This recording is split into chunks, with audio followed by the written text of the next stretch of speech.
Watto! Hello, darlings. How are we? I hope we are all well. I've got an itchy in between armpit and nipple. So, it is a good way to start. The whole point of doing this little meeting shindig type thing is to take anybody through how to set up streaming. We're going to take it from sort of fairly simple to a bit more advanced. There's going to be a lot of things I'm going to throw in. Any questions along the way, please throw them at me and I shall do everything I can to help you, lovely, good people. Can everybody hear everything and can everybody see everything? Please let me know and then we can continue. I know there will be a bit of a delay as usual, but that is just the nature of the beast. So as soon as you let me know that everything is groovy and everything is running as it should, then we will proceed. So remember, any questions, please throw them out. I will do my utmost to help anybody who needs it. We're going to be talking about sort of using this for music, using this for just a general, yes, audio and visual is pucker. Sweet. Right, let's crack on.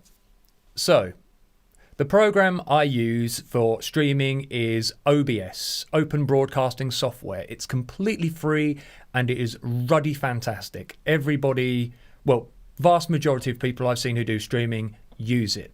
There are two types. There is Streamlabs OBS, which incorporates a lot of the Twitch elements and things for people who want to stream on Twitch.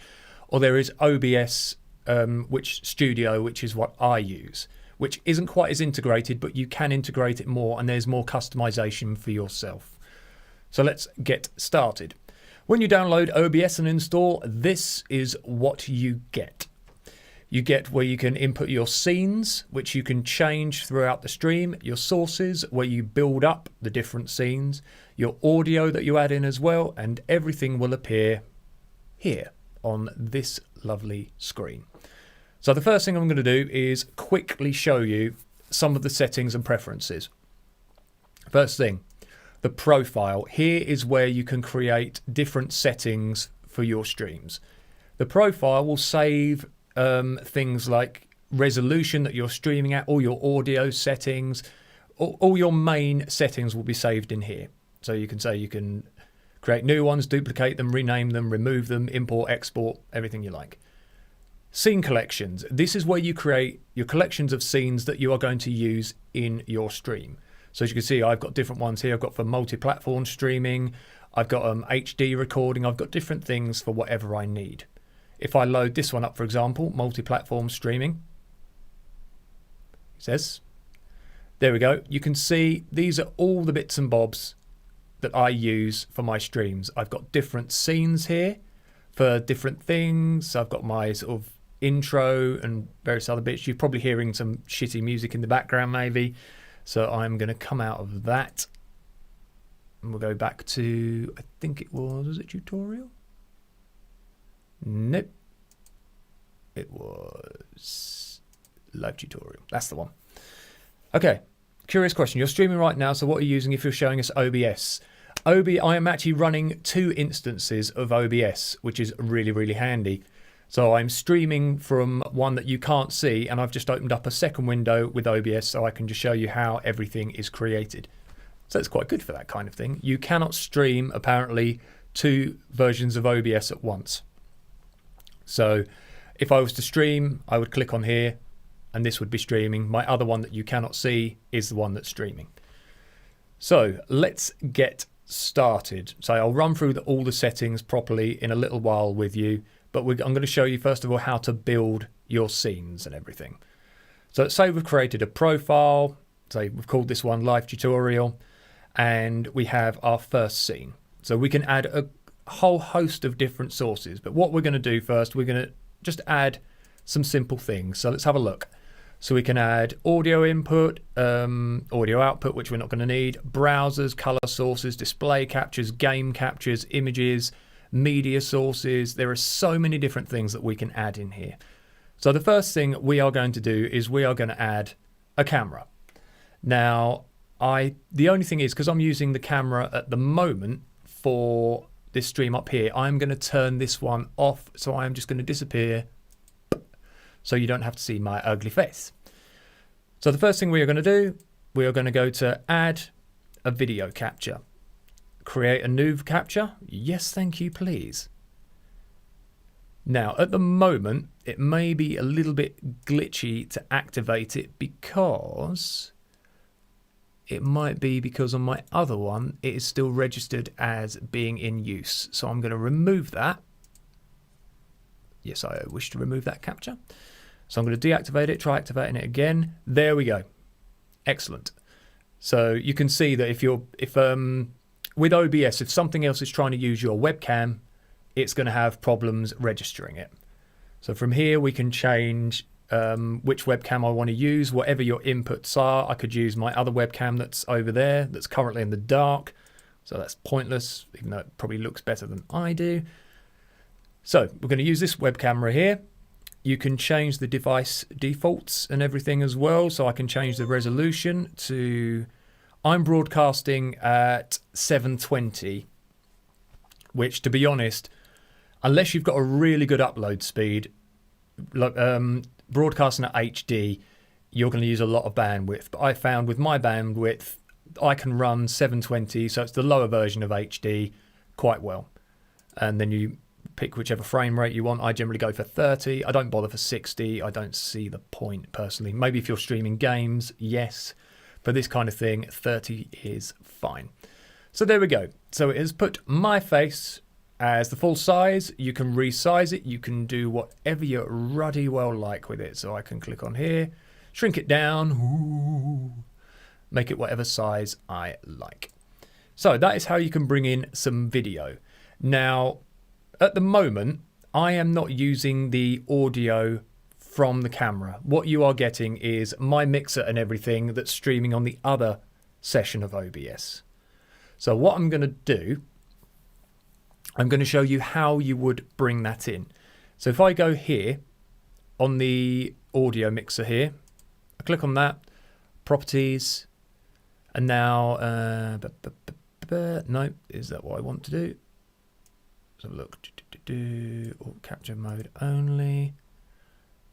Right, that should, for some reason, sorry, my bad, being a twat. Right, what we do, we click on add audio input capture. And that is where we can bring in whatever options we have.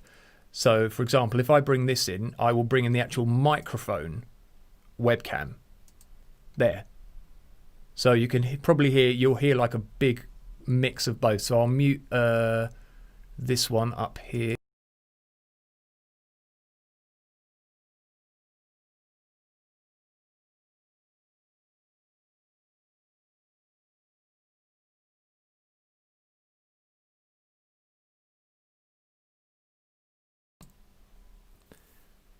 Okay, right, I'm back on. If you didn't hear that audio while I was talking, please let me know, because obviously I'm running two instances here.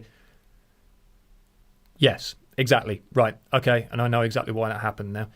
Right, but that is how I would bring in audio. I just get audio input capture device, I choose it from the list that pops up, and then I can bring it in. So I just go to properties, and then select whichever audio device I'm using.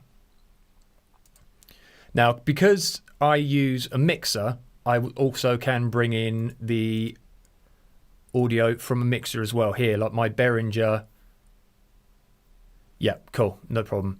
So yeah, I can bring in my Behringer mixer, which will bring in my audio from there, and which is how I tend to run these things. Now, I really advise for any musicians who are going to be using, for example, microphone, maybe some live, maybe some backing tracks, go into a mixer desk first and then into an interface or into your computer from there.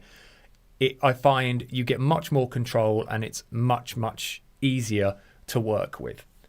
Right, is everything clear so far? If anyone doesn't understand anything, please let me know as we go along and I will answer and elaborate as needs be.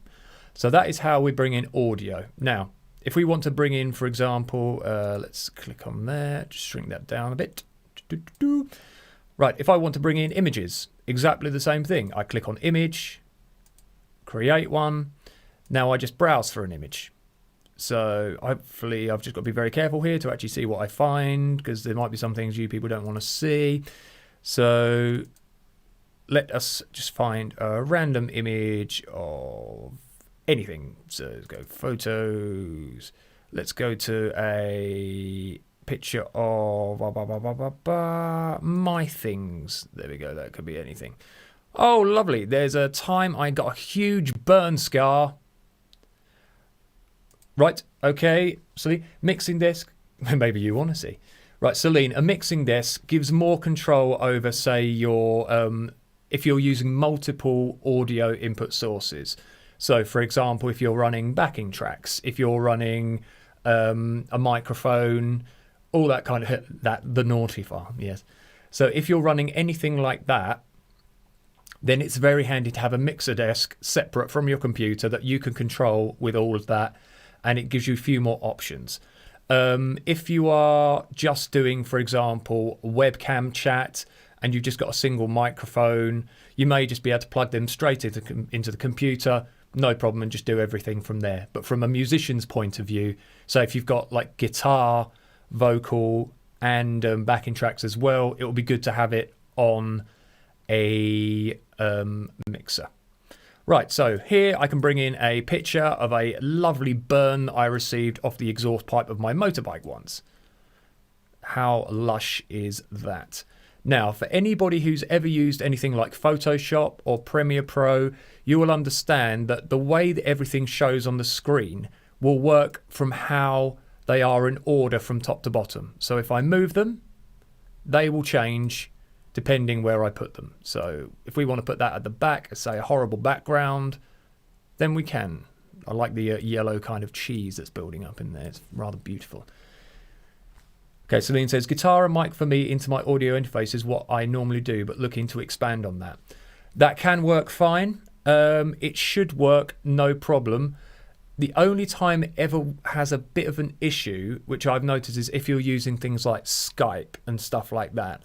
That's why I find using just a very small mixer desk, you can pick one up for probably about 40, 50 quid. Using that, you've got the opportunity to pan the channels in different ways and run them into individual inputs on an audio interface. I had this with my friend Tom. He struggled to actually get it to go through both channels, and it was just going to one side. So he was only getting, he had his guitar plugged into one input on the audio interface, his vocal mic into the other, and it would only play one of the channels. So that can be a bit of an issue. But I find a mixer desk really helps sort all problems pretty much. Okay, so we have our video, we have a horrible picture. What we can also do is we can import video as well. Now we can import, say, a media source. Now this can be music, this can be video, quite a few different options here. So again, check your mixer desk. You may have USB output on that you can utilize. That is very true as well. So if you have, you can, like the desk Annie has bought recently, she's got a USB output on it. She can plug that straight into a USB port on her computer, and it will register that as a audio input source. So that works really, really well. Now, so if I find a video file, again, I've got to be careful what I bring up here. Videos to upload. So most of those will have been something I put onto Instagram or something silly. Right, so let's pick a video of farts and burps clip. There we go. Right. Now, with video, depending on what you want to do, you can have it so that when you activate the video will just play once and then stop, or you can loop it. You can also have it when you change different scenes to start up, restart, or carry on playing in the background. I'm going to put this on loop and just have it so it restarts playback when the source becomes active, and I will show you why. So there we go. I got a video from the other day. You won't be able to hear the audio from it at the moment, but you can see, because I haven't got it on a monitor, which would allow you to hear what the media sources sound like. So I've got that switched off, and there is a reason for that. So you can see that the media source is playing audio as well, and me playing silly shit in the background.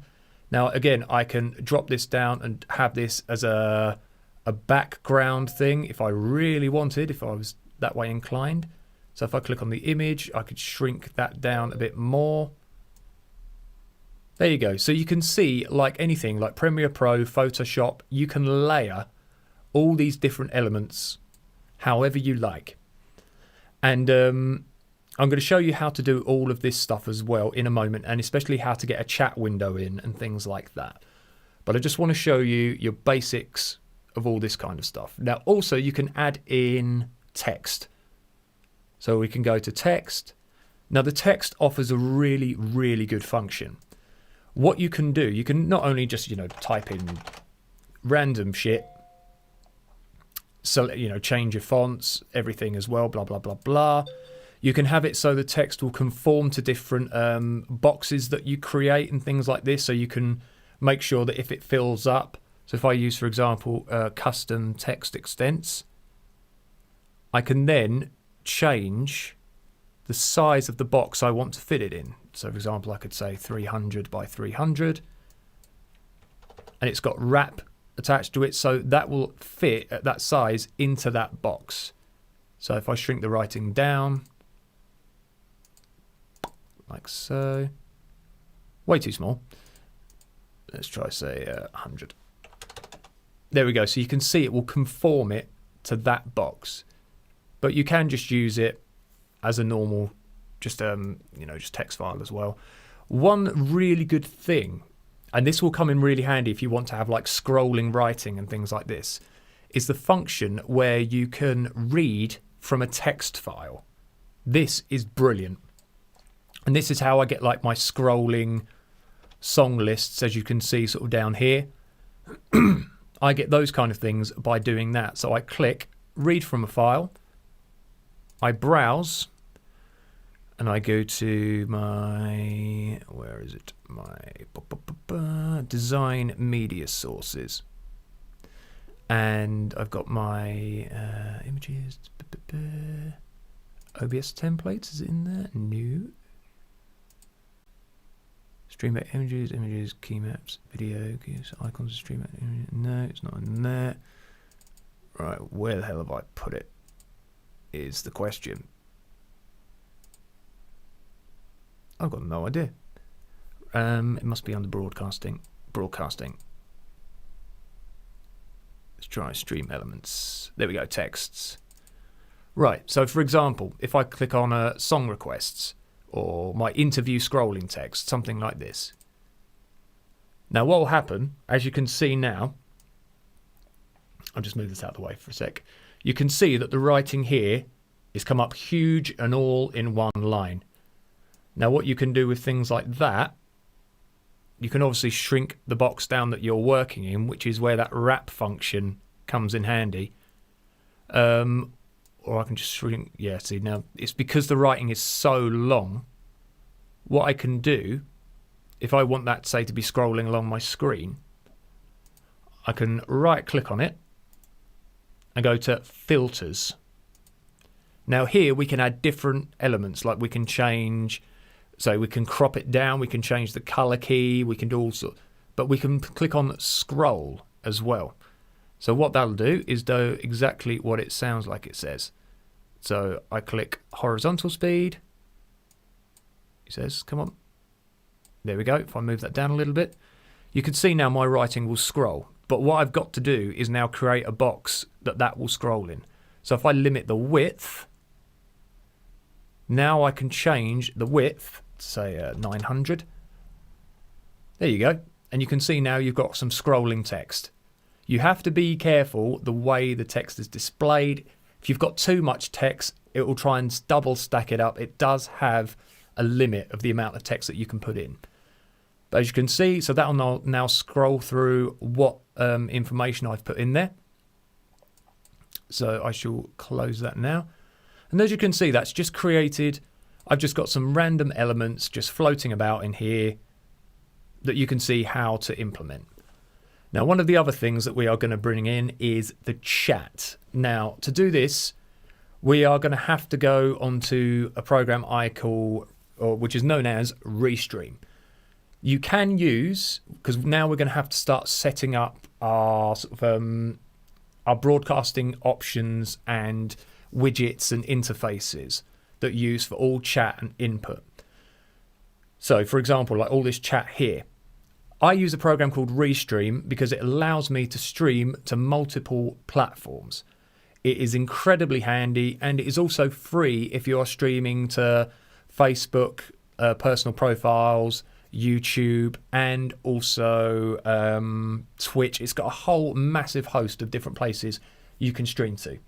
So what I will do, I will bring that up for you. So if I go to the live dashboard, right, I shall plonk this over on our screen. Okay, so hopefully this isn't going to show you any information that I don't want you to see, like stream keys and everything. It shouldn't do. Okay, so this is Restream. Now what we have here, if I scroll down, yeah, won't show my stream key, excellent. You can see I can add different channels here. So I'm streaming to Twitch, YouTube, and Facebook. It tells me how many viewers I've got from each. So I've got 1 on Twitch, 1 on YouTube, 4 on Facebook. Here is where pretty much everything is run. You don't need to be viewing this while you're streaming. This is just where you set up everything and where it's going. From here, you can download Restream chat. What's a stream key? Okay, a stream key is what links your OBS to your online streaming platform. And you're on the YouTube view. Oh, bless you, darling. So, for example, yes, the stream key is just like a code that connects the two. It's just like a little login address sort of thing. So what I do is Restream can automatically access your channels. You just log in with them, and then you can copy and paste the stream key that Restream gives you into your OBS settings, and that will link the two together. It's really, really easy, and it works really, really well. So once we do that, we have to then download the Restream chat. So if I close that now, and I'll show you how you would set up all the chat functions and everything in a moment. So we get the YouTube chat is this thing here, which I've as you can see on this side. This is the actual chat program. So if I go to settings, I've got my appearance, which changes what I see. The embed in stream. Oh, hang on, let me just check the. Right, this is also where I can change. I think. No, so that's just what I see. So if I go to embed in stream. So that will give me an address that I can use to copy the chat over. Now, what also you can find is it gives you different themes for your chat. So I've got, you can have loads of different stuff that changes all your different types of chat sort of messages. So I go for that because I like that format. It looks good. You can change the opacity, the scale, all this kind of stuff. And then what you do, once you've done that and you're happy with it, you click on copy this embed code. Once you've done that, what we now do is one of the next functions, which is browser. Now this is a really, really important one, and this will be a key to how you get widgets and information from other sites into your stream. So I'm going to call this chat. Now there are different ways to get the chat in. I use this because I use Restream. Now all I do is I copy that URL, which hasn't copied for some reason, so that's really handy. Let me just bring that back up. Embed in stream. Copy, copy, copy, you arse. Right, paste. Yay, there we go. So I copy that in. Right, and now, as you can see here, I've got a little chat thing. So I'm going to close some of these other bits down so it's a bit more free. Close that media source. Right. So as you can see now, I've got a little chat box that's appeared. This chat is ready to display messages. So if I type in something from my end, there you go. The chat now appears in this box. And that is what the, using the, I've forgotten what it's called now. Those things. Browsers. Yay, that's the one. So with browsers, you can bring them in. So if I right click on the browser, so you see the browser's got a little earth next to it. Click on properties. Here's where I can change the width and height of the box. Let's put that down there a little bit. So for example, I can make it, I like to have my chat sort of a little bit thinner and longer. So let's go for, say, 1,000. There you go. So if I drag that up a little bit, there you can see now I've changed that. Hang on. There you go. There you go. So you can see that has popped up in my restream. The reason it doesn't show Celine's thing is just because I've changed it and it refreshes it. So if any of you guys type now, it should type anything and it should appear in there.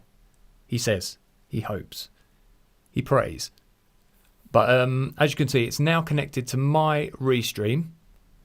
So if anyone types anything in, let's see if it pops up in the chat down here. Anything. Thank you, Anthony. There we go. So you can see it's showing in what I see, which is this bit here, and it's now showing in my chat. So obviously you resize that to whatever size you want. Job is a good one. Now, we are going to have a quick dive into also using multiple scenes. Now, I've just created one scene here. But for example, what I do, I like to have an intro scene, an outro scene, all these different kind of things. So all you do, plus enter a new scene. So say intro, like so. And that will now create a new scene for me. So I put in new sources. I can put in new images. I can change the audio. I could have some music playing in here. I can do whatever I want. And then what I do is when I want to change scene, I just click on the other one. The scene changes in. You can change the fade between the scenes up here. So I could have that say at 1,000 milliseconds. And if I do that now, you'll notice the scene will change a lot slower. There we go. So that is how you make your multiple scenes. So what I am going to do is I am now going to take you to... This is enough to get you started in what you need. Say the restream thing, when you link up restream with your different platforms like Facebook, YouTube, Twitch, it should bring in the chat from those platforms into this. Right, so if we want to do, and this is where it's going to get a little bit complicated, we use a program called Streamlabs. Now, Streamlabs is an online, this is where Streamlabs handles my donations, it handles all the widgets and information that are shown on my stream. So what I'm going to do now is I'm going to change the profile, and I'm going to go into a multi-platform stream, which is what I use for when I'm streaming with Simon. I'm going to go into my multi-platform settings. Right, so this is going to bring up how I use my live streaming. So you can see here, I've got all these different ones. I've got my intro for when I'm streaming with Simon. So I'm going to take you through the different elements that I've got here. So I have here, this is a video I've made and Simon made as well with a countdown. So that is just a media file that I have shrunk to this size. All of this that you're seeing here, all of these borders, all of these graphics, are just a file that I created in Photoshop. So if I find the file for this, frame it's called. So this is just an image file. So as you can see, I created this image in Photoshop. And then I just use that. It's saved as a PNG, so it allows for where I've left spaces in the image and transparency that things can show through. So you can see I have just imported just an image, nothing else. And that has set everything up for me. The chat here, I've shrunk down to fit within this border. And all of these little words and names and everything, they are what are called stream labels. So this is where we are going to go into how stream labels work and what they are and how you can bring them into your stream. So we've already talked about using browsers. Now browsers are what we use for bringing everything in, as I said. So I'm just going to find my Streamlabs online. And I'm just going to make sure that there's nothing that means people can hack me, which would be really annoying. Right. So when I do my Streamlabs login, from here I choose which I want to sign in with. I'm going to sign in with my YouTube because I've got all of these linked. Now let's move that off the page. So I'm just going to sign in with my Gmail account. I'm just going to let it do that. And then I shall bring it back in once I've just checked that there is no information that people can use. Right, okay. Here we go. So this is the hub. It looks really, really, really complicated, but it's like anything. Once you get used to it, you become very accustomed to it very quickly. Now, one of the things we use a lot is the alert box. Now, the alert box has a whole host of different functions depending on what you sign in with. With YouTube, it can show you when people donate, when people subscribe, when you get new members, all these different options. And what you do is I'll show you first of all how we bring in an alert box. So we make sure what these are, sorry, having a mind fart, what all these different options here are ticked. So for example, if we wanted donations, subscribers and members, but we didn't want any of the others, we can just click on what we want in there, like so, and then we just copy. I think we have to save first. Yeah, so you click on Save Settings, and then you would copy in that widget. What we do then is we go back to here, and then we add in, oh, sorry, wrong button. We need to add in a new browser. Create new. Now I will copy in that location.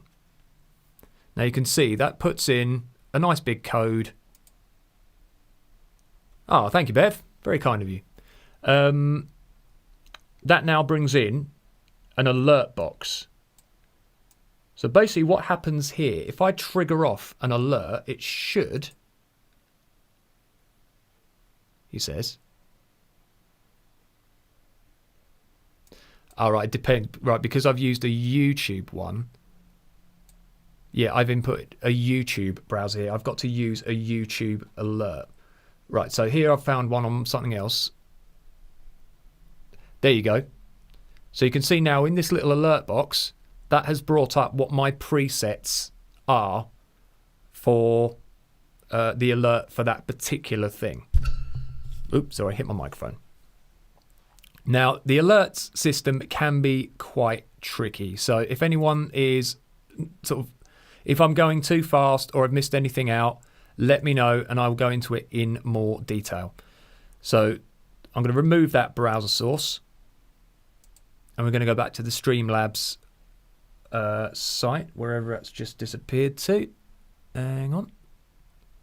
It'll be there. Right. Now you can customize all your widgets, all everything when it comes to these. And I'll give you a little demonstration. I won't go into it too deep because otherwise we'll be here forever, as I was when I created all this. So you can change the layout. You can change, so the layout, the alert moderation delay, that's how sort of quick it will come in. We can go into this is just general settings. We can go into the individual, like the donations. When I receive a donation, I have got this image comes up. I've got, and you can change the GIFs, you can change them to whatever you like. So you can, but I've also got variations and different settings on this. So they'll be up to you to play around. You can test them by, say, clicking on like test donation, and it will show up in your stream. So as I've got my alert box in there, I'll just drop that down. Oh no, I deleted it, didn't I? Bellend. Right, well, if I was to test like test donation, it sends the alert. There we go. So it's now shown in my stream. It just tested a random donation. So if I click on it again, it will send another one. There, so that is how you test what you've just saved and inputted. And so you can, when you get subscribers, for example, I have a custom alert. If I could show you, it has I downloaded a bunch of alerts and installed them. So I've kind of got like a default setting which has all these different icons. You don't need to do that. You can have, if I click on custom fields, like there you can see, so when my alert comes in, I get this image, I get a little animation, all these kind of things. And I'll show you if I click on that now. So give me 1 second, let's scroll back up. Right, so if I click on test, so that's subscriber. So I get that alert, as you can see, with that image, and it says who has subscribed. So that is how you change your alerts and things like that. So that is how you customize them, and that's just the alert box. Now there are loads of different widgets that you can have as well. So you've got your alert box as your main one, your chat box. Now you can import a chat thing from here, which I don't use because that's absolutely fine if you are, for example, using just YouTube, or I think it only works with single platform chat. I could be wrong, but because I like to get so as you can see there, it's just shown. No, so if Anthony's showing on, right, so that is because I've got YouTube and Facebook and Twitch signed up. This chat box will show everything by the look of it. Yeah, so it is showing all the different platforms. So that's good. You don't have to do it via Restream the way I do it if you don't want to. I like to use Restream because I like the options it gives me. I like the chat, the look, and all the different options. But say, for example, you want to use this Streamlabs one. You would just go to, say, all widgets, chat box, and here, again, you manage your themes, and you can change, pardon me, if I click on that, let's see what it does. Right, so yeah, I've got different themes and widgets and all this kind of stuff, but I'm not going to go into that. That'll just take too long. But you can customize it, and I can, for example, there, chat box, widget URL, I just copy that, make sure it's copied. I go back to my stream, and now I create, if I go to plus, browser, and now I import that into OBS. So that should now be a chat window. So if I type something, it might not work if I type something from this end. Let's have a look. Yep, there it is. Right. So it's very small writing because obviously we haven't customized this and changed it yet. But you can see it's come through from the different platforms, all in different ways. So that is now working. So all these things is just a case of linking the website, browser source into your browser on OBS, and you can bring in all sorts of different things. So that is how you bring in, for example, a chat screen. So let's get rid of that. Now I'm going to show you now. Oh, we have time. Yeah, loads of time. So please, anyone got any questions, let me know, and I will keep answering them as we go. Now, for example, if I want to show, as I do here, if I go into my main stream, so it's missing the camera here, doesn't matter. Yeah, if I want to show how, like, my newest follower or my newest subscriber, my newest donation or my view account, all these different things, and once it's set up, it's there every time. Yep, if I was to close this down now and just reboot it, everything appears, all the links, everything here are still linked to that website. So once it's saved, it's saved. Now, what we can do is because if you use the Streamlabs OBS, that naturally integrates a lot of this stuff a hell of a lot easier. But I find Streamlabs OBS is a bit limited. But if you're not doing the kind of thing I am, and you're just like streaming gaming, and you only want to stream to sort of platforms that are supported by Streamlabs, you can use that. I prefer this because, I find it's more customizable. So I download a program called Stream Labels. Now, you can set this up. If I go back to my Streamlabs online, I've just got to refresh myself where this is, because it was learning a lot of stuff in a very short space of time. Settings, let's have a quick look in there. Right, in settings is where you would put in like your PayPal for donations and all that kind of thing, and setting up all that account. Your account setting, you got yeah. So in the settings, you can have like minimum amount, maximum, suggested amounts, all these different things you can add in. Account settings. This is where, as you can see, I've linked my different profiles. So I've got Twitch, YouTube, Facebook, and Periscope are linked in with this, so that when I get on my chats and all that kind of thing, that all comes in through, and all my notifications and stuff like that come in through here too. Right, so let's just go to all widgets. And also you can have things like donation goals, stream labels. Here we go. This is what we want. You can have view accounts as well. That's quite good. A lot of these you can just look up. I don't use a lot of these things, but some people do. I use the spinny wheel thing, which is quite cool. And I use that for which songs we're going to do and stuff like that. But I'm going to just go for stream labels. Now I click on this, and because I'm just an OBS user, I have to download a Streamlabs program. This is absolutely fine, so I'm going to close this for now, or at least chuck it off screen, and I shall boot up my stream labels. Right, so that's loaded up. Now what this is the hub where whatever activity happens on your stream and on your platforms will show in this list. So for example, Beverly just now, or 10 minutes ago, liked my stream. 3 days ago when I did my other stream, Kirsty liked it. We got a donation from Ed, and you can see all these were from Facebook. I had some Twitch interactions down here, some YouTube interactions. So this shows everything that goes on. Now, when we created our little action box, if you remember that, when I click on one of these, bing, I'm just refreshing it, you can see it appears in my stream. So it will appear when it happens in real time, but I can also click on it to re-trigger it off in my stream.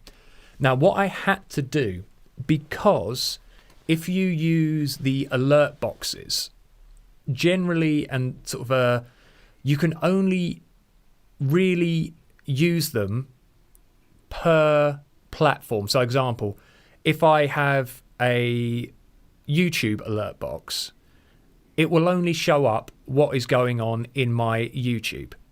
If I have a Twitch alert box, again, it will only show what's going on in the Twitch. So what I do is I create 3 alert boxes using the different platforms. So that way, whichever triggers off, it will show in exactly the same place where what is going on. And I'll show you down here. So you can see I've got a browser called Periscope Alerts, Facebook Alerts, YouTube Alerts, Twitch Alerts. So if I go back to my Streamlabs Online and I go to alert and where is it? Alert box. So because I'm signed in under YouTube, this when I import this alert box URL, that will only trigger off the YouTube alerts.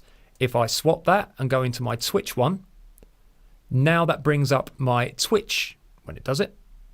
Now that brings up my Twitch alert. So you can see follows, subscriptions, resubs, donations, hosts, bits, raids, all these different things. So again, I would copy that URL and paste it into a new alert box. And then I just reposition it. And you do exactly the same with, again, I can go to my Facebook one. You can see once it loads in, it will then change again to follows, donations, supports, likes.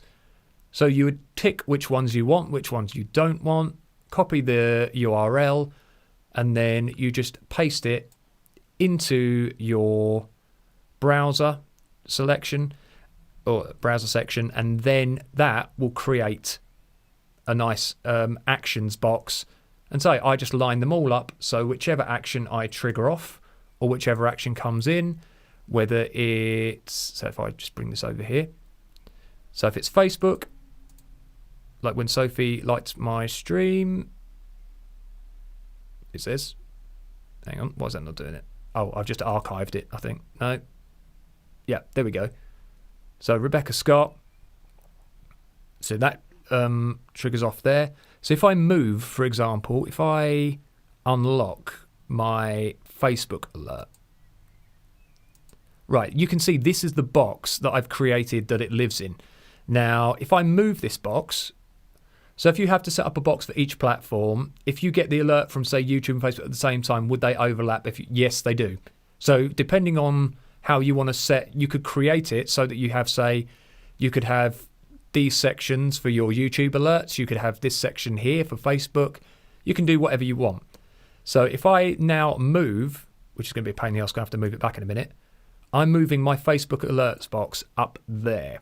Now if I get back my, here we go, my alerts. Now if I trigger a Facebook one off, you can see it's now triggering up there. If I trigger the YouTube one, it's triggering down there. So you can see it will just trigger wherever your box is put on the screen. One of the really annoying things about OBS, and it's one of the only failings it has, it does not have an undo function. So for example, if I unlock, by the way, if you lock and unlock these, that will stop you from clicking on them accidentally and moving them.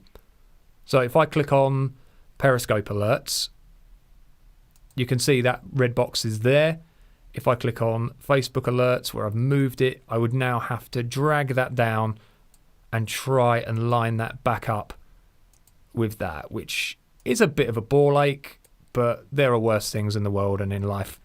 So I will sort that back out later on. So that is how you set up your alert boxes. Now, what else I've got on here, if you noticed, when I triggered one of these off, I get a little update in here. This, if I go and get my, hang on, let's drag my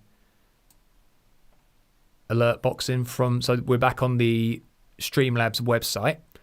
If you go to all widgets, events list, so that's what that is. So here you can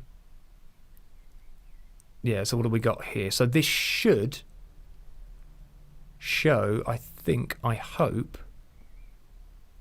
Yeah, because this shows everything. Now that looks to me, let's try changing. So let's go for Twitch.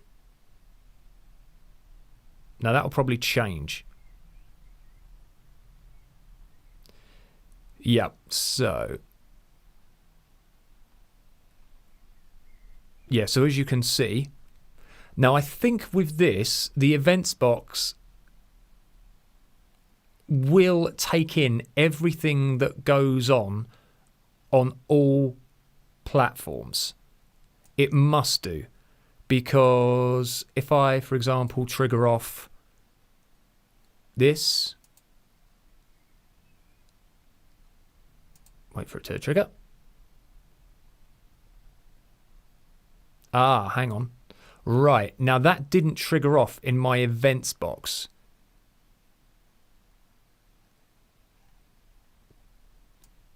So, does the Twitch does?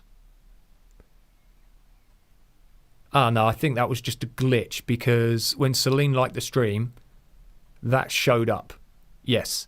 So if I click on, let's try this Bora Yenle, or Yenny again.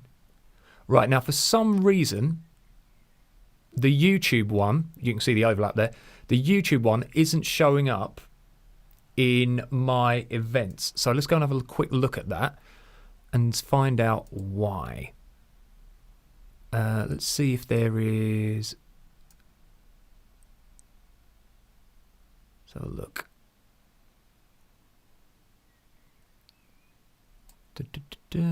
So, widget URL. So let's go to. So it's the YouTube one that wasn't showing up.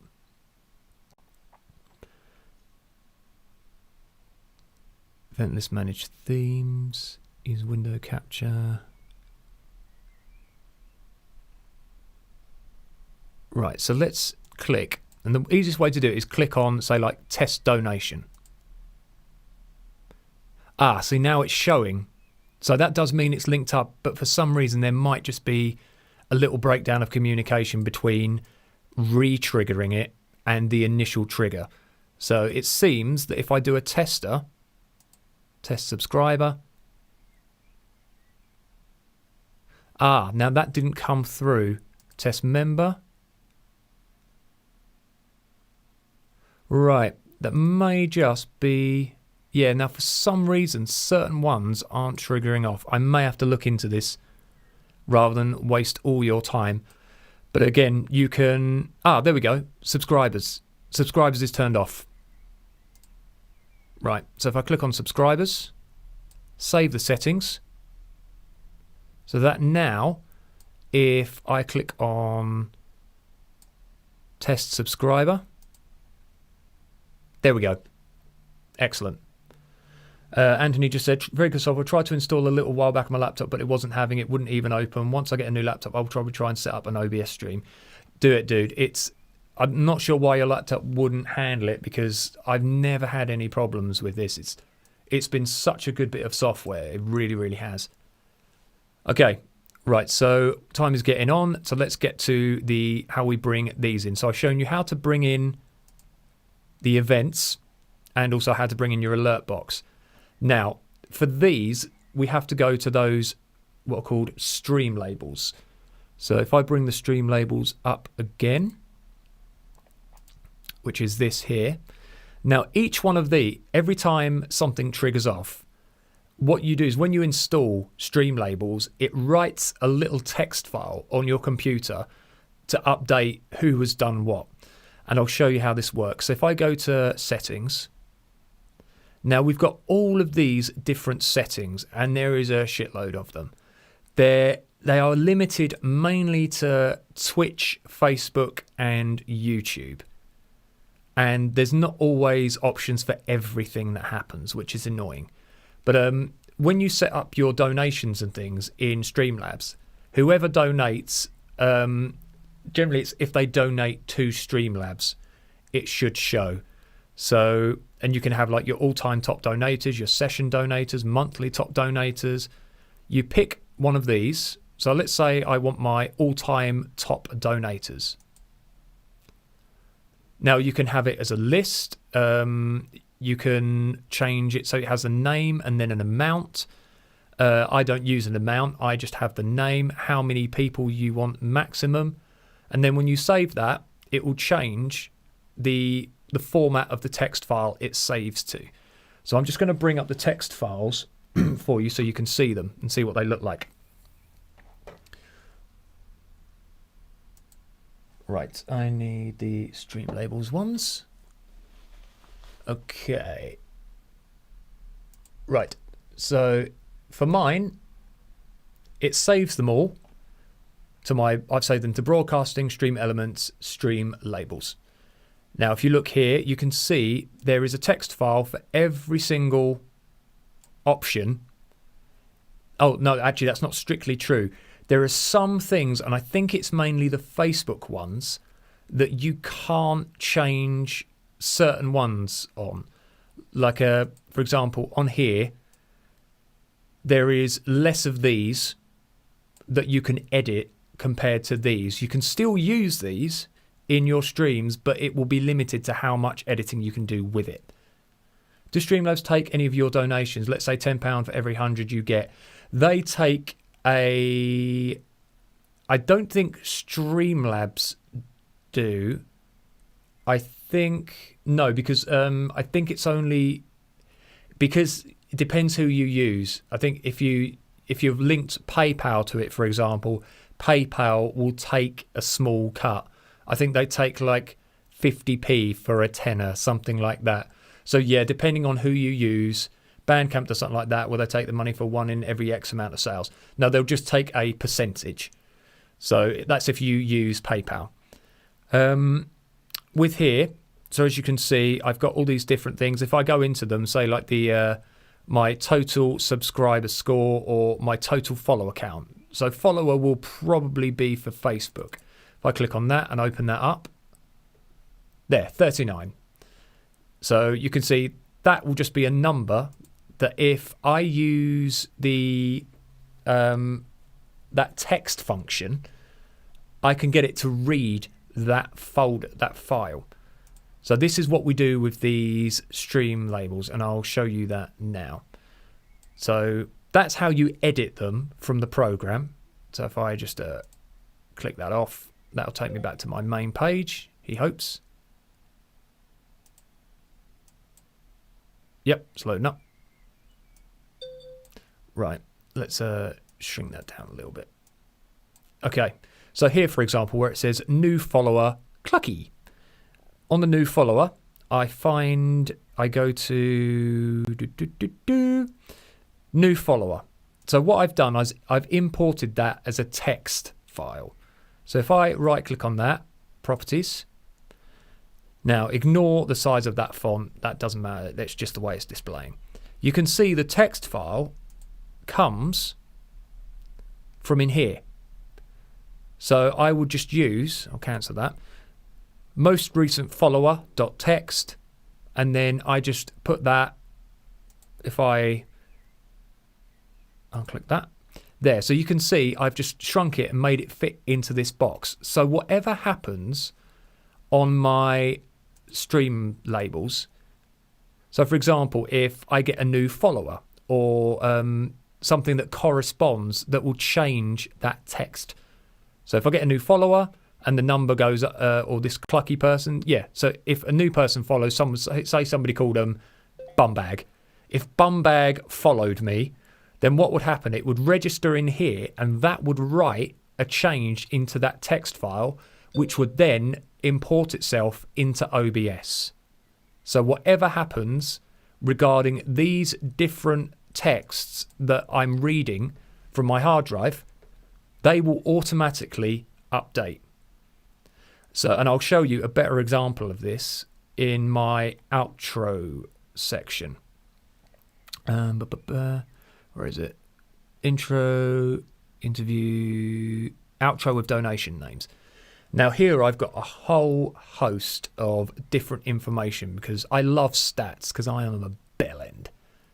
Now you can see here, Facebook likes. all of this was designed, all the background itself, and I'll show you, was designed in Photoshop.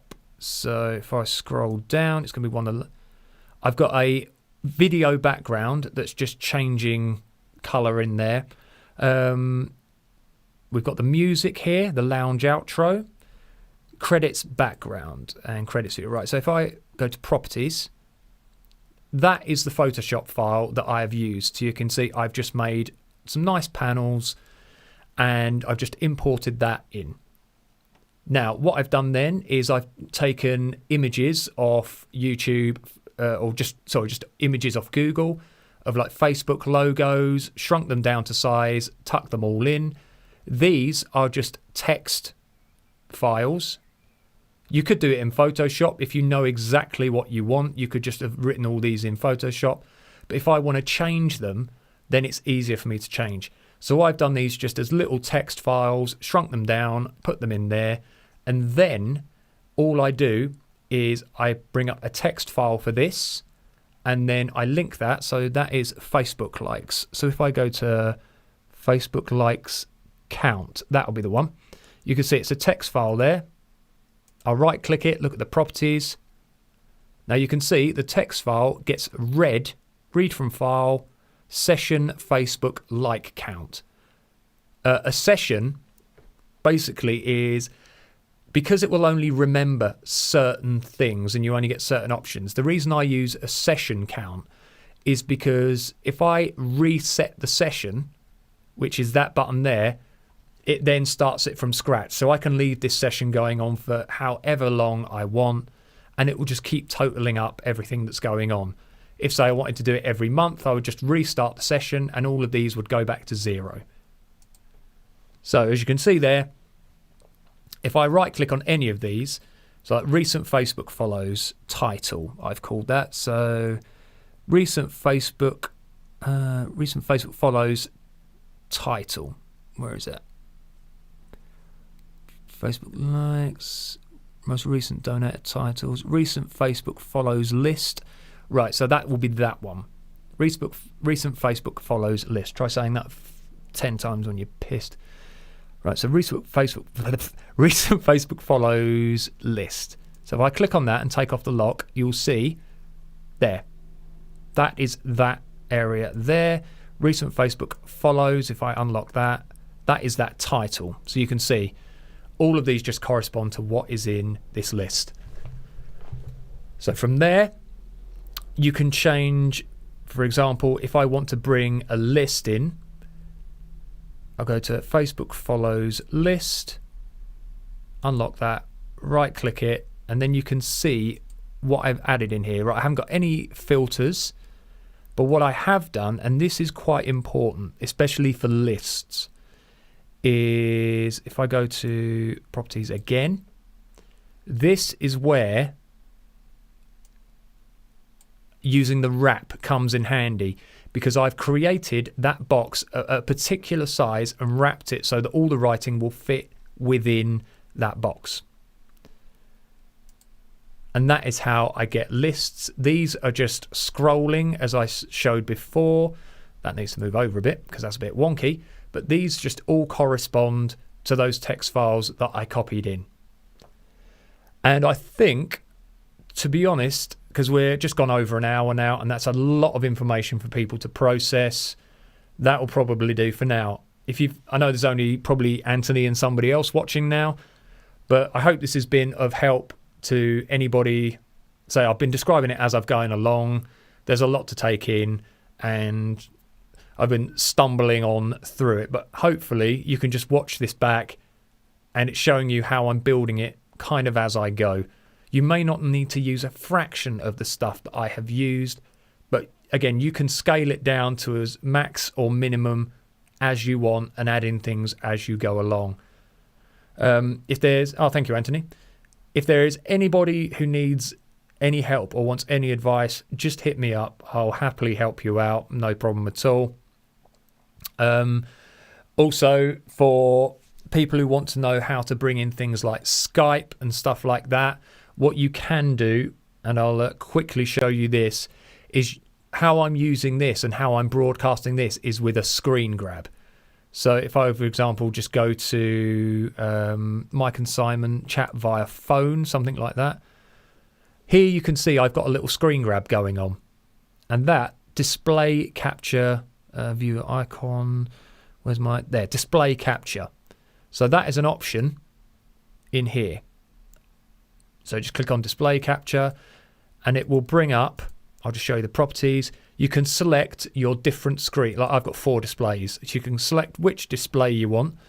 So if you're doing Skype, you can have Skype over on another screen if you've got that function, and then just do a screen capture of your Skype chat. A nice easy way to do it.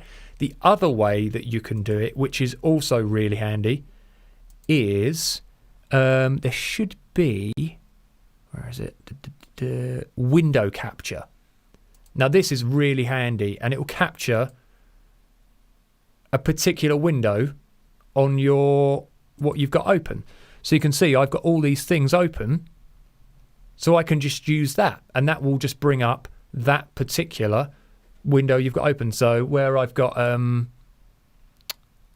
Explorer text is open, Google Chrome, I've just got a new tab open on one of my screens. So if I click on that, bang, there's your tab. So that is really, really good. The only issue you may find with that is that when you open OBS up, if you haven't got that tab already open and exactly the same size as it was before, it may be all out of sync or not appear. That is why I use screen grabs, as I find they are better. Okay, everyone. Hope that's been of some help. So hit me up if you need any help with it. I'm more than willing to help you get things set up and work through stuff with you. So apart from that, I will see you soon and take care. Oh, actually, sorry. Something very, very quick that I really should have done is a quick blast through the settings, because these are really important in how you set your stream. So I will quickly go through those now. Nah, mate, fucking useless, son. Right, very quickly, general settings. Most of these you will just leave as they are. You can change the theme of your how it looks by doing that. Right, stream. This is where you pick what you're linking to.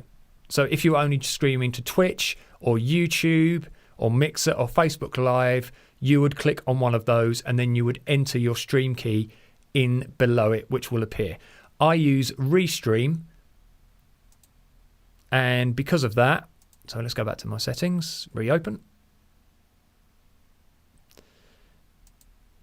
Yeah, so I pick Restream and then I put in the server that I use, and it automatically now connects up. If you were using an individual platform, say Facebook, YouTube, you might have to put in the stream key. Right, output. Here's where things get very, very, very important. First of all, we're going to click on advanced and we are going to go to audio. With all of these websites, the quality that you stream at, I think the websites don't stream any higher than 128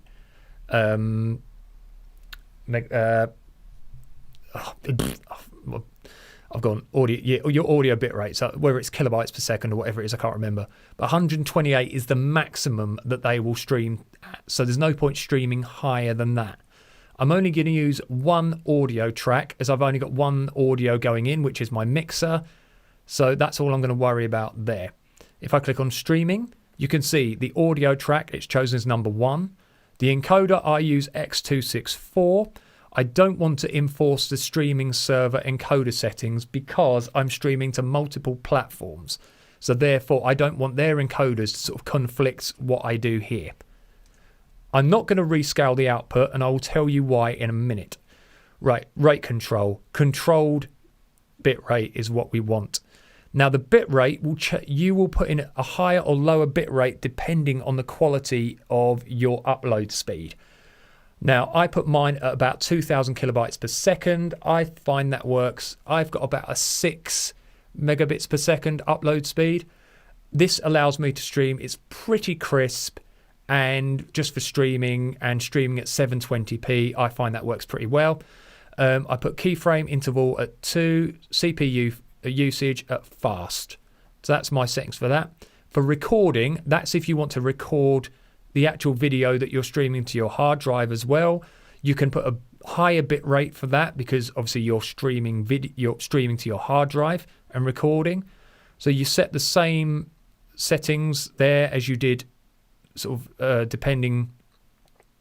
I use like there I've got audio track 2. That is because if I'm going to stream to my hard drive and record it, I want a higher quality audio, so I've put the audio up to 320 and I've selected audio channel 2, which corresponds to that one. So you can have different audio sort of qualities sent out to different channels.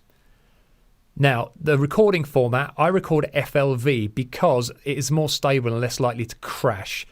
You can save it as MP4 or MOV, but FLV works better. And if anything crashes, you don't necessarily lose the audio, which can happen. Right, audio, we've already done. Replay buffer, I don't even touch, so we don't have to worry about any more of that. So that is what I've got for my output settings. Now, audio, this is your sample rate, which I've got 44.1 kilohertz. That is perfectly fine for most all streaming platforms. I've got channels at stereo. My desktop audio, if I want to bring in audio from like something I'm playing on my computer, I can do that as well. And I just have that as my sound card that's on my computer. Now, the monitoring device, this is quite important. If you ever want to listen to what is coming through on your audio channels, select that to your, say, onboard sound card. So speakers, Realtek high definition audio is my sound card. Don't need to worry about any of these. Click on OK. Now here, if I click on this and go to advanced audio properties, you can now turn the audio monitoring on or off, and that will play through what you hear. But be very careful of that. Don't leave that on while you're streaming, otherwise you might get sound loops and things like that. So that you can just, all the different things you can monitor by doing that. I generally don't need to monitor, but if you want to check, if it shows that stuff's coming through here, you pretty much know that's okay. Right, so back to settings. We are very nearly done. So we've just done audio. Right, video. This, your base canvas is what you work from. Now, because I'm broadcasting in 720, 1280 by 720, or 720p as they call it, is that what you did the other week? You knew you had that mega sound loop. It probably was. Yeah, or actually, yes, I think that was exactly what that was. So you heard it was just looping through the system. So the base canvas is set to that. My output canvas, you can generally scale that to different ones that you want. You can scale it less. I wouldn't. Yeah, you can scale it less than what your base canvas resolution is at. I wouldn't do that because if you keep it as the same scaled resolution, so the output the same as the base, it's going to use less processing power and we'll probably get less breakup. So I just keep that and keep it at 30 frames per second. So leave that like that. Hotkeys, don't worry about. Advanced processing power above normal. I want to make sure it processes it at decent speed. Apart from that, I don't think there's really anything else to change. Everything else is as standard. So the main thing you may need to change will be streaming output, the bit rate here. If I'm doing an interview and where I'm using Skype and I'm going to be using things that are going to eat my bit rate up, I might drop that to a lower bit rate, say 1000. The quality will go down a little bit. It will affect the sound quality slightly, as you've probably heard when I used to stream on this and the sound quality wasn't quite as good. And now the sound quality is better because I've got a high bit rate. But if you're going to be doing Skype calls and things like that, you might want to drop that down to allow for the incoming traffic on your stream. So apart from that, I think that is everything we need to know. When you start streaming, you click on Start Streaming. If you have synced up to Restream, it will start appearing as I'll quickly show you. Let me just find it again.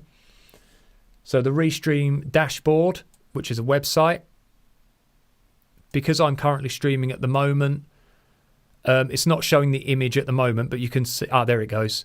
So you can see that is what I'm currently streaming. It's a little bit delayed, but that's what happens with streaming. And you can see that all my streams are healthy and online, and you can go to your individual platforms as well and check. So I can go to YouTube, for example, here, go to my channel. When it takes its time, so this might break up the stream a little bit because of obviously I'm sorting this out. Give it a little bit of time to register.